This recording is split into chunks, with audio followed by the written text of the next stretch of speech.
Bismillahirrahmanirrahim. Assalamualaikum warahmatullahi wabarakatuh. Bertemu lagi pada mata kuliah pengantar statistika keuangan. Pada video kali ini kita akan membahas tentang technical analysis. Dengan sekuritas yang kita pilih adalah saham atau stok. Apa itu technical analysis? Technical analysis atau analisis teknik merupakan suatu metode untuk mengevaluasi sekuritas dengan menganalisis aktivitas pasar seperti data historis dan volume secara statistik. Nah, analisis teknik di sini tidak digunakan untuk mengukur atau memperkirakan nilai intrinsik suatu sekuritas. Nah, nilai intrinsik itu sendiri merupakan nilai aktual dari sebuah perusahaan atau aset berdasarkan pada persepsi yang mendasari nilai sebenarnya, termasuk di dalamnya adalah berdasarkan semua aspek bisnis. Nilai ini mungkin sama atau tidak dengan nilai pasar saat ini. Oleh karena itu, kita hanya akan melihat pola pergerakan dari sekuritas kita. Di sini, analisis teknik digunakan menggunakan grafik atau alat yang lainnya untuk mengidentifikasikan pola sehingga dapat mengetahui aktivitas sekuritas ke depan. Jadi bukan nilai berapa nilainya bukan, tetapi identifikasi polanya, apakah dia akan turun atau naik. Oke, ini merupakan salah satu contoh saham yang saya ambil, itu saham PT Unilever Indonesia yang bersumber dari Yahoo Finance. Di sini untuk nilai historical datanya saya ambil yang dari 13 Mei 2019 sampai 13 Mei 2020. Ini harusnya ke bawah masih banyak datanya karena ini datanya saya ambil yang frekuensinya daily atau harian. Nah, di sini terlihat di sini ada date, yaitu tanggalnya berapa, ada open artinya nilai atau harga yang dibuka pada hari itu. Untuk tanggal 13 Mei dibuka pada harga 8.175. Kemudian penawaran tertinggi pada hari itu ada di angka 8.250 dan penawaran terendahnya ada di 8.050. Sedangkan nilai penutupan pada saat proses trading di sana di bursa efek yaitu pada harga 8.250.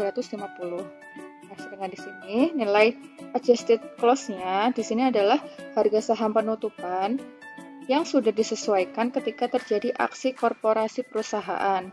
Dalam hal ini adalah pembagian dividen atau terjadinya stock split. Kemudian volume di sini adalah banyaknya saham atau surat kontrak suatu sekuritas kalau kita membicarakan sekuritas yang lain yang diperdagangkan pada satu waktu. Kita lihat di sini untuk volume. Nah, secara sederhana, volume adalah jumlah saham yang diperdagangkan dari penjual ke pembeli. Jika pembeli membeli 100 saham dari penjual, maka volume pada hari itu akan bertambah 100 dari transaksi tersebut. Oke, selanjutnya kita akan melihat asumsi-asumsi apa yang diperlukan dalam analisis teknikal ini. Ada 3 asumsi dasar yang harus diketahui. Yang pertama adalah market discount everything. Artinya bahwa pasar merupakan cerminan dari segala sesuatu. Perubahan harga yang terjadi di pasar adalah hasil dari tindakan. Di sana ada pembelian atau penjualan yang diambil oleh para pelaku dengan latar belakang informasi dan pengetahuan serta emosi yang berbeda. Kemudian melalui pengamatan terhadap perubahan harga yang terjadi di pasar, sudah cukup bagi seorang analis untuk memperkirakan perkiraan atau pergerakan harga selanjutnya.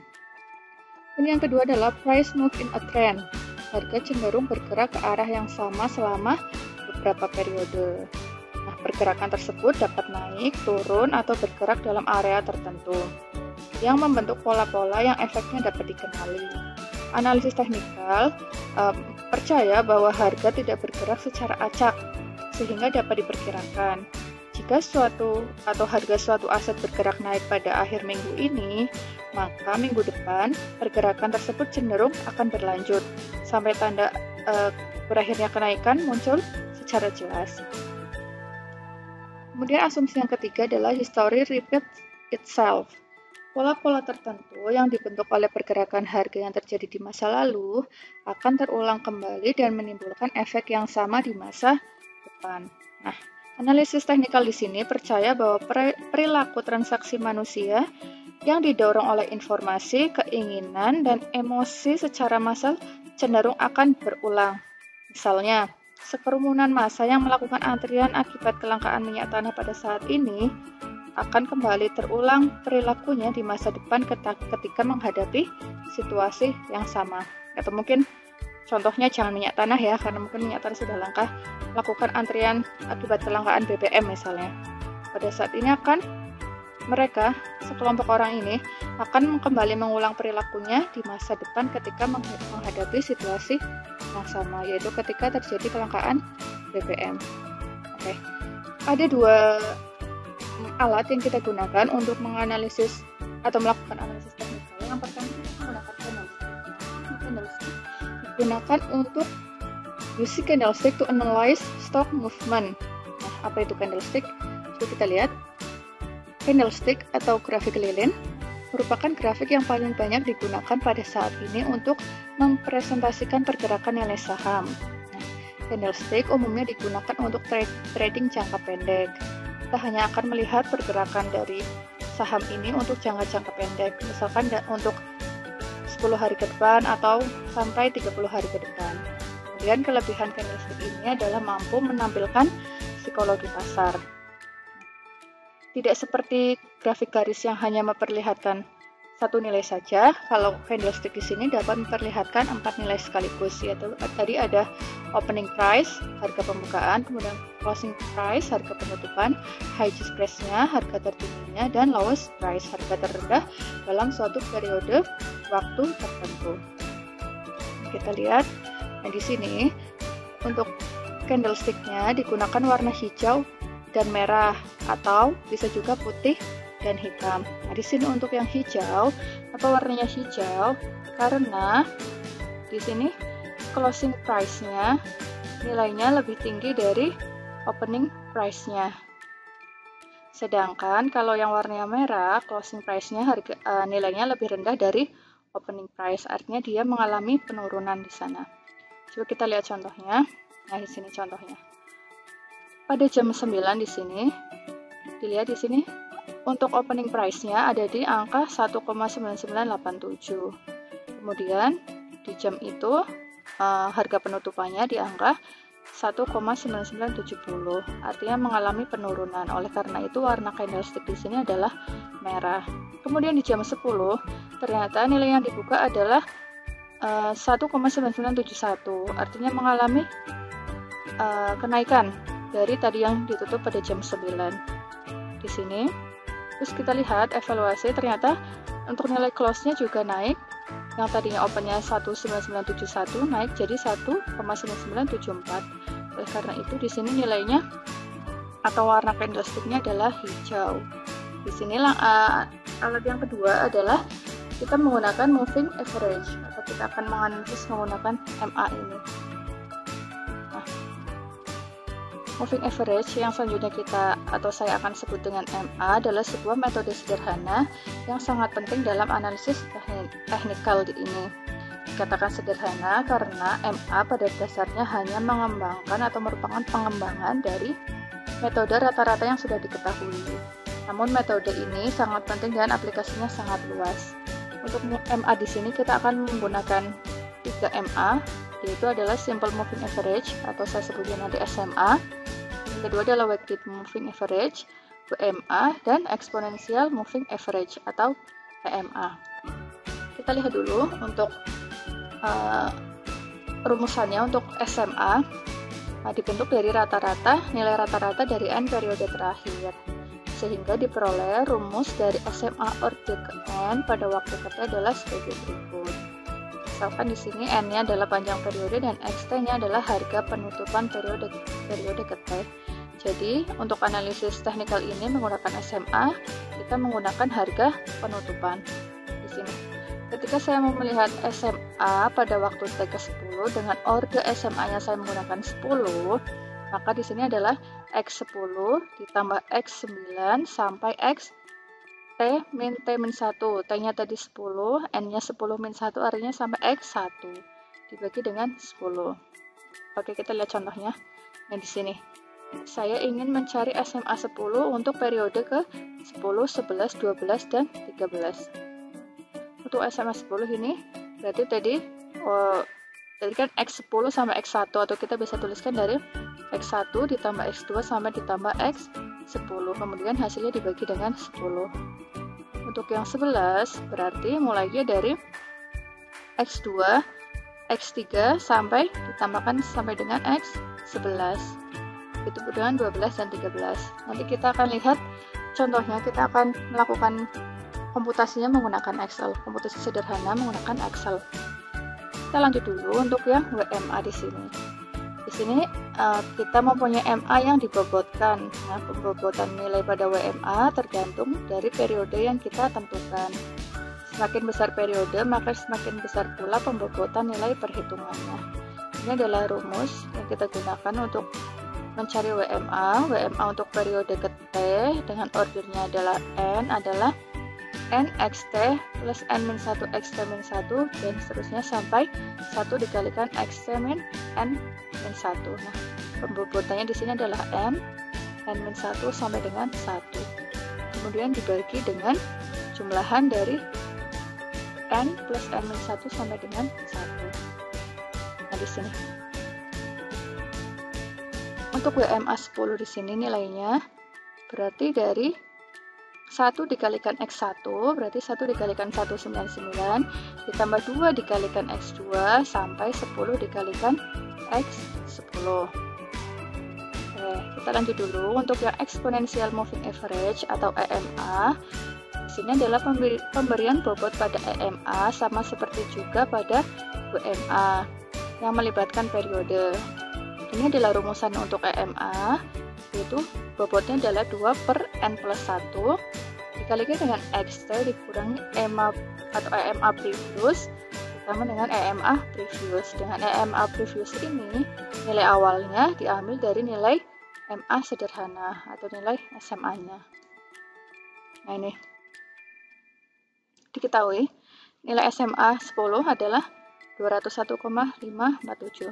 Nah, pembobotannya tadi dengan N-nya adalah 10, 2 per 10 plus 1. XT-nya artinya pada saat ke-10 closing price-nya 207,48 dikurangi tadi EMA previous-nya adalah menggunakan nilai dari SMA berarti 201,542 ditambah 201,542 dan hasilnya adalah sebagai berikut. Oke, kita lanjut dulu. Soal selanjutnya adalah ini. Sebelum ke situ, yang tadi dari tadi untuk yang SMA itu merupakan perhitungan yang sederhana, kemudian lebih diperdalam lagi dengan kita melakukan pembobotan pada WMA dan EMA. Kemudian dari WMA dan EMA ini mana yang paling akurat untuk digunakan dalam memprediksi tren atau harga di masa mendatang? Bagusan WMA atau EMA maksudnya dalam hal ini. Jawabannya tergantung dari penggunanya, tergantung dari analis datanya tersebut. EMA atau WMA lebih cepat memberikan sinyal perubahan tren sehingga cocok untuk digunakan dalam perdagangan jangka pendek. Untuk perdagangan jangka panjang, si pengguna atau analis datanya bisa menggunakan SMA untuk mengurangi false signal di sini. Jadi, mana yang lebih baik? Semuanya tergantung pada penggunanya. Apakah akan melakukan prediksi atau melihat digunakan untuk perdagangan jangka pendek atau jangka panjang. Kita lihat MA digunakan untuk memprediksi tren atau pola tadi dari harga saham kita. Agar dalam memprediksi tren harga lebih akurat, biasanya investor menggunakan kombinasi 2 MA dengan periode yang berbeda, yaitu periode pendek dan panjang.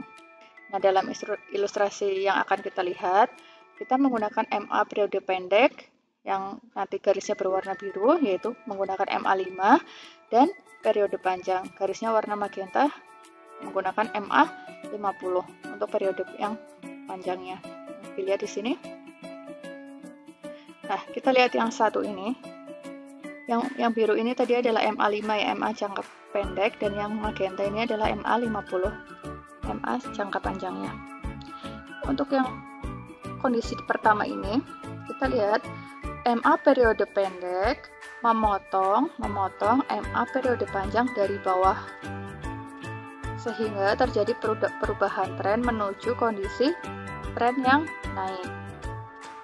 Kemudian untuk yang di sini, nomor 2 di sini kondisi 2, MA periode jangka pendek memotong MA periode jangka panjang dari atas, sehingga akan terjadi perubahan tren menuju kondisi trennya menurun.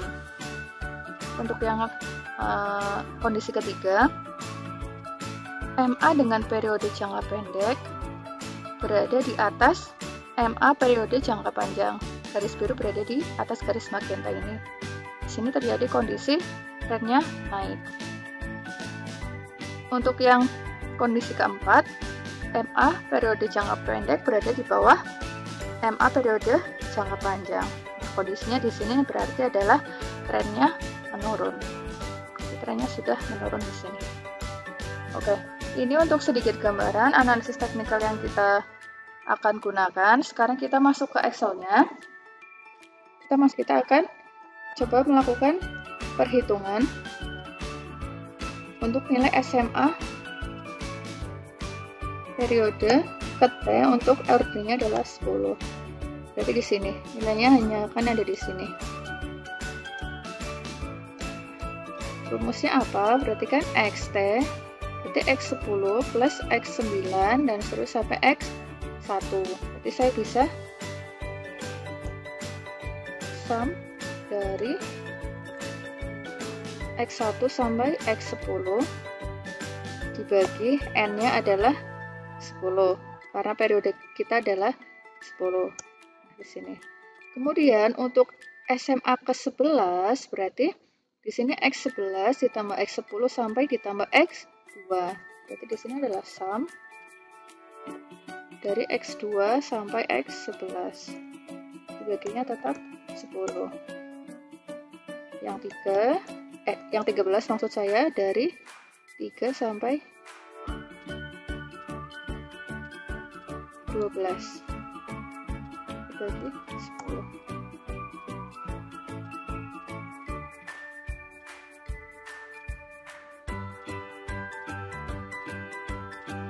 Dibagi dengan 10. Ini adalah hasil-hasil untuk SMA periode ke-10 sampai 13 dengan ordernya adalah 10 di sini. Cara perhitungannya. Ini kita lihat yang WMA. Nah, di sini. Untuk mencari WMA periode ke-10 berarti di sini saya ininya dibalik aja, berarti 1 dikalikan. Berarti di sini saya tuliskan dulu. N-nya adalah 10. T-nya 10. Berarti di sini adalah 1 dikalikan X1 ditambah 2 dikalikan X2 sampai 10 dikalikan X10. Di sini saya tuliskan dulu. Jadi 1 dikalikan X1 sampai di sini saya drag 1 dikalikan X10. Kemudian hasilnya ditambahkan.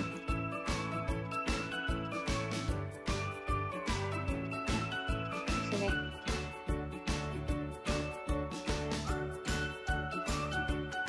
Kemudian berarti dibagi dengan N plus, berarti ini untuk N-nya 10 plus 9 sampai 1. Berarti saya tuliskan di sini aja, berarti sum dari 1 sampai 10. Nah, berarti di sini WMA 10 untuk periode ke-10 di sini adalah ini dibagi dengan hasilnya ini. Kemudian untuk yang X WMA untuk T-nya 11, jadi kita punya 11, berarti di sini 1 dikalikan X2 sampai 10 dikalikan X11. Di sini 1 dikalikan dengan X2 kuadrat, 2 dikalikan X3,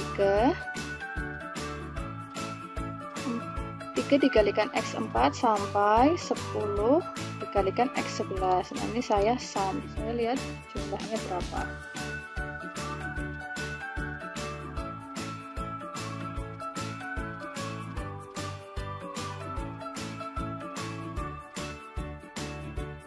Nah, berarti di sini untuk WMA periode ke-11 adalah jumlahan di sini dibagi dengan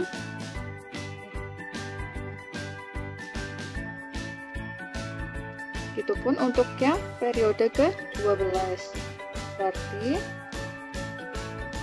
1 dikalikan X3 sampai 10 dikalikan X12, 10 dikalikan X12. Sama, kita cari jumlahannya.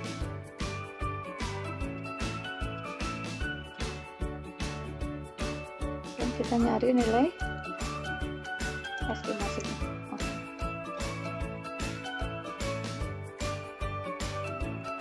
Di sini. Untuk yang periode ke-13, berarti di sini 1 dikalikan X T, jadi 13 dikurangi 10 dikurangi 1. Sini berarti adalah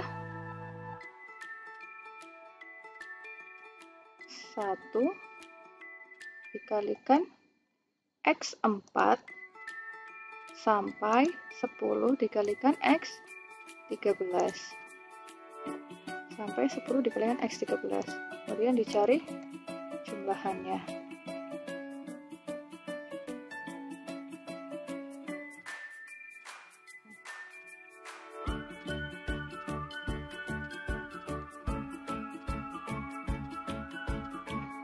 Berarti ini adalah nilai WMA 10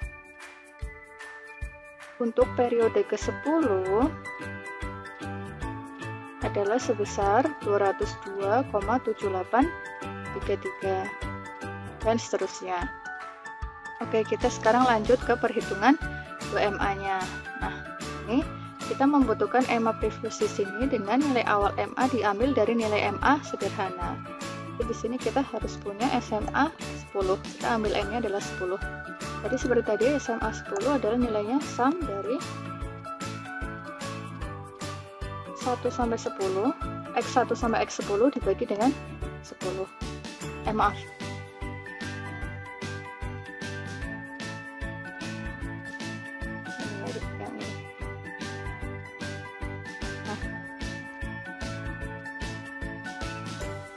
Sum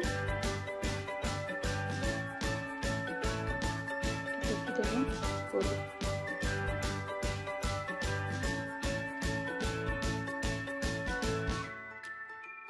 Nah, kemudian untuk EMA 10 periode orde 10, untuk yang periode 10 berarti 2 dibagi N-nya adalah 10 plus 1 dikalikan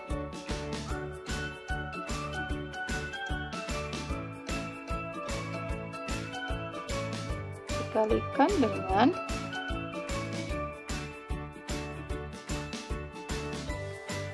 X10 dikurangi dengan EMA previousnya adalah SMA 10, kemudian ditambah dengan EMA previous. Nah, ini diperoleh 202,621.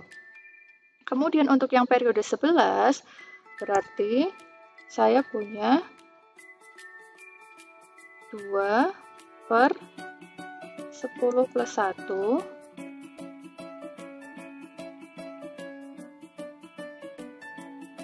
dikalikan X11, di sini X11 dikurangi EMA previousnya adalah yang ini,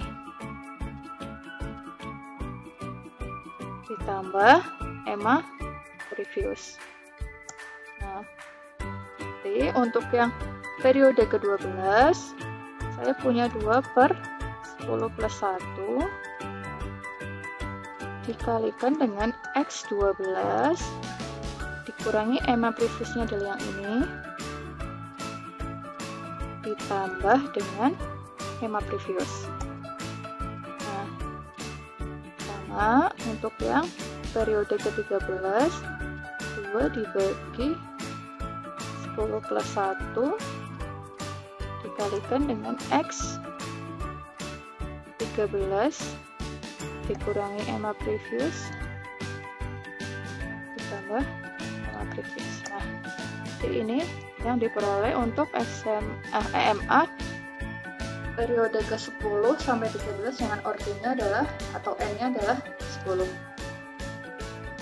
Demikian untuk penjelasan tentang bab analisis teknikal dengan kita terapkan pada data saham. Silakan Anda ikuti materi-materi yang ada pada video ini. Terima kasih atas perhatiannya. Saya tutup. Wassalamualaikum warahmatullahi wabarakatuh.